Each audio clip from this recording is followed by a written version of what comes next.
New polling out of that Peach State shows that Democrats lead in both the Senate and gubernatorial races. In the race for the Senate, the AARP poll of likely voters shows that Democratic incumbent Jon Ossoff has a 9-point lead over his Republican challenger, Congressman Mike Collins.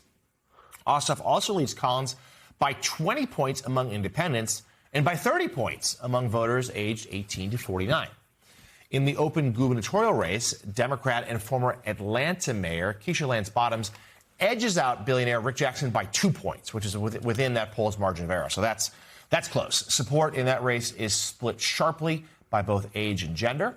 Bottoms leads by 23 points among younger voters, while Jackson has a 13-point advantage among voters over the age of 50. Jackson also leads among men by about 19 points, while Bottoms holds a 20-point advantage among women. I would say a couple of senior Democrats I've talked to in recent days like Bottoms' chances there. They think that certainly Democrats shifting in a good direction for them. But Sam Stein, let's go to you about the Senate race in particular. Jon Ossoff, 9 points. That's legit in a state that not long ago was solidly red, has now become more of a purpley swing state. And it speaks to the political environment, to be sure, but also Ossoff's talent, as many think that if you were to win this November, particularly by a margin like that, people will already start talking about 2028 for him as well. Well, just one note of caution. That poll was taken before Trump attacked him as Pinky Herman, not Pee Wee Herman, accidentally. Yeah. So, you're right, never mind. You don't know how the numbers will change when the Pinky Herman attack comes in.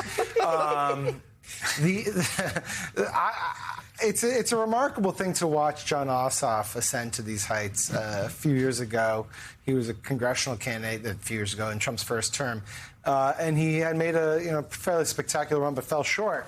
And now he's this kind of electoral Goliath here, and I'm not going to get into the 2028 speculation because for my own sanity, I don't want to do it. But to Peter, it does say something about the changing political tides that Ossoff is doing this, that Georgia looks, according to these polling data, to be trending Democratic.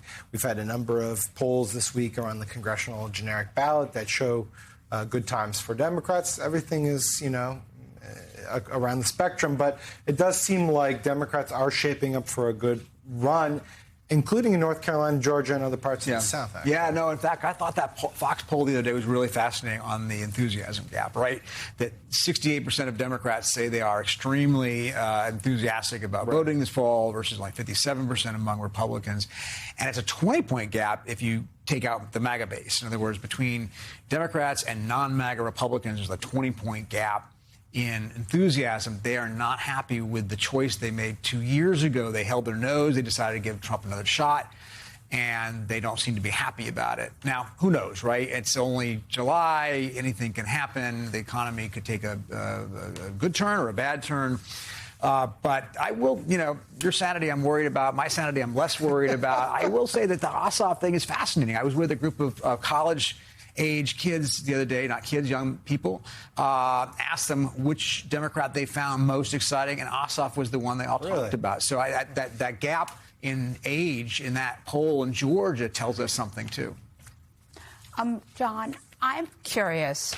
It strikes me that what's happening in Georgia is not so different as what's happening in Arizona, which is you have swing states where MAGA is nominating Republican candidates, and they are having trouble with indies. I mean, when you look at those polls, indies are not buying it. They're not MAGA voters. And so in a swing state, MAGA really helps Democrats. Are you seeing that, and where are you seeing that? And do you think I'm getting high on my own supply here? No, I think that's clearly a dynamic here that's important.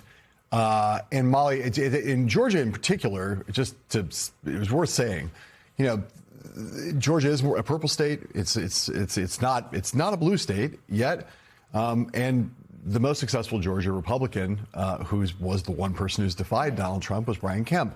Brian Kemp, part of what happened in this race with Ossoff, and it's worth going back to think about this, when people talk about what were the blue states that Democrats were at risk of losing, there was a reason why a year ago people thought that there was a chance they would lose Georgia, which was that people thought Brian Kemp was going to run for governor or run for senator. Brian Kemp had challenged Jon Ossoff to be a very different picture. Instead, he decided not to run for Senate, and then the party decided to go with not the candidate that Brian Kemp endorsed, but the candidate that Donald Trump endorsed, endorsing Mike Collins. So this doesn't take nothing away from Jon Ossoff.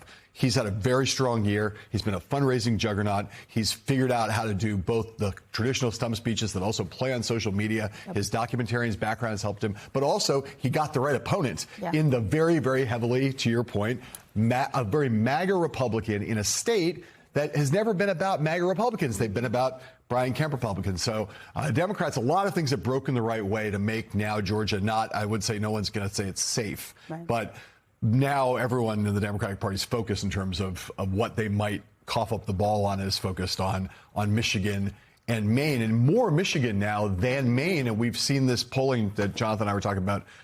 We're going to see tomorrow at this Maine Snap convention.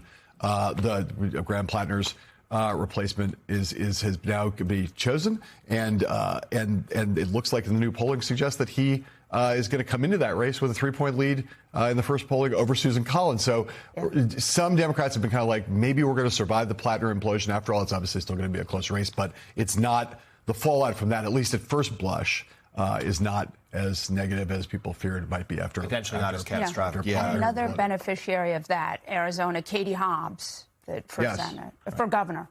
Yeah, no, exactly right. There definitely seemed, and there are some, like she's got a tough race. She does.